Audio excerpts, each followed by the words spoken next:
li vull donar la benvinguda al conseller d'Interior, el senyor Felip Puig. Hem tingut la sort de tindre'l amb nosaltres altres vegades. L'hem tingut sent conseller de Medi Ambient, conseller de Política Territorial i Obres Públiques, el vam tindre també fa poc abans de les eleccions catalanes i avui el tenim un altre cop amb nosaltres com a conseller d'Interior. Estem construint un model de policia propi del país des de fa uns quants anys. Aquest va ser un compromís, en definitiva, del país. Aquí tenim reptes importants, ahir fronts, o tres, si em permeteu. Un, i amb això ens posarem d'acord i tirarem endavant reformes legislatives i espero que operatives com a resposta més eficaç, lluitar, per exemple, contra la multireincidència. Aquest és un país en el que és segurament massa fàcil reincidir. Serem també amb altres aspectes relacionats amb la utilització de l'espai públic. La gestió de la diversitat és un tema avui molt important i que afecta el nostre nivell de convivència, d'utilització de l'espai públic i posa en tensió el nostre sistema de valors. Si la prostitució al nostre espai públic i a les nostres carreteres sigui avui també un element que atenta al nostre sistema de valors i que fa també cruixir una mica el nostre model de societat. També actuarem aquí. Tot aquest àmbit de la seguretat més personal davant de l'amenaça dels altres, per tant la seguretat que a través de la justícia i de la policia hi hem de fer-hi front, requereix una millor coordinació i operativitat. Creiem que el Seprona, com a servei de la Guàrdia Civil, avui vigilant el medi ambient a Catalunya, l'ha d'exercir la Generalitat. Creiem que el salvament marítim de les nostres costes l'ha d'exercir la Generalitat, les forces de seguretat i emergències. Creiem que moltes d'aquestes polítiques han de configurar, si més no és el projecte que nosaltres tenim, en el marc de l'autogovern ple que volem gestionar els aeroports, que ahir ens van dir que tiren enrere un modest intent d'intentar anar obrint la centralització d'AENA a un model una mica més obert. Tot això també ho tindrem ben aviat. Que avui els Mossos d'Esquadra tenen dificultats per accedir a determinades bases de dades, a determinada informació important que requereix la seguretat del nostre país. Tant vol dir que fem molt bé tècnicament les coses, però no tenim en compte, com em reclamàveu, una mica aquesta visió del país. Dit això, no vull deixar de dir que som conscients, també des d'Interior, que estem en uns moments molt complicats.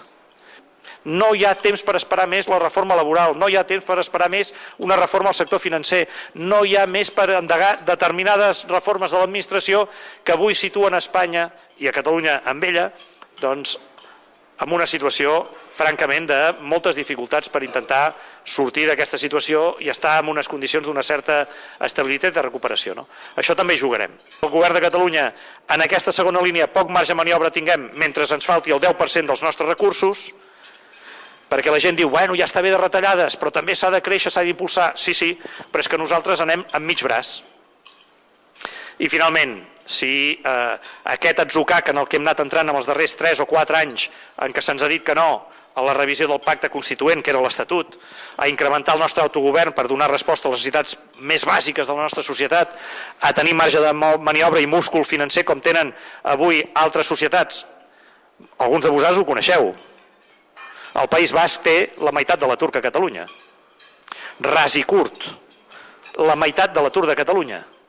I vosaltres ho coneixeu, no és que treballin més ni millor, segurament poden tenir més habilitat en algun sector o en altre, però no hi ha un gap de diferència entre la competència i l'excel·lència de l'empresari i del treballador català. No, hi ha una situació de disponibilitat de recursos públics que són en definitiva el retorn del capital privat que es recupera cada any.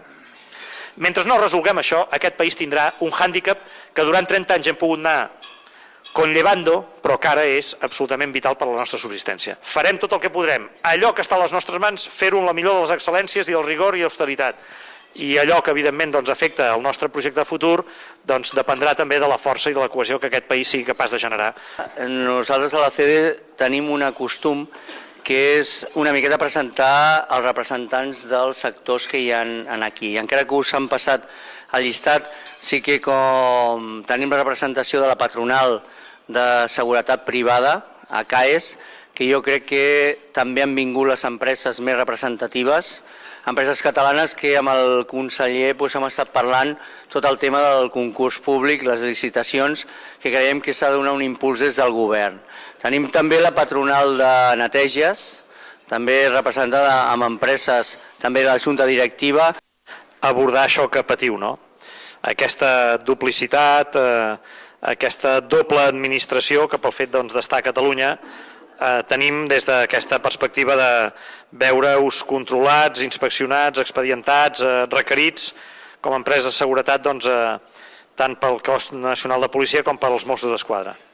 Jo em comprometo a fer una revisió a fons del conveni i de parlar-ne amb el ministre. Prenc aquest repte i a més us agraeixo que me'n torneu a parlar.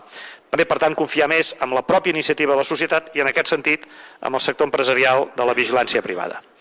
Voluntat política amb les pimes, ja he dit que revisarem tot el que calgui i en aquest sentit us haig de dir que fins i tot a vegades al marge d'un conseller, malgrat sortir amb el bat de béisbol a Polònia, és una mica reduït, perquè et surt una junta central de contractació d'aquests que manen allà baix economia i diuen no, això és així i així i així i a més ho diu l'interventor general i clar, si ho diu l'interventor general aleshores dius, bueno, i què faré? Intentar convèncer l'interventor del meu departament, però això és una lluita de titans. Ja hi estem entrant, però no és fàcil. Per tant, us reconec que hi ha algunes rigideses que encara van en detriment del suport de la petita i mitjana empresa i que som massa complexats. D'un patró nostre, d'un dels que ens col·labora més, que és en Pere Ventura, et recomanem que no el beguis si has de conduir, a part d'això, disfruta'l.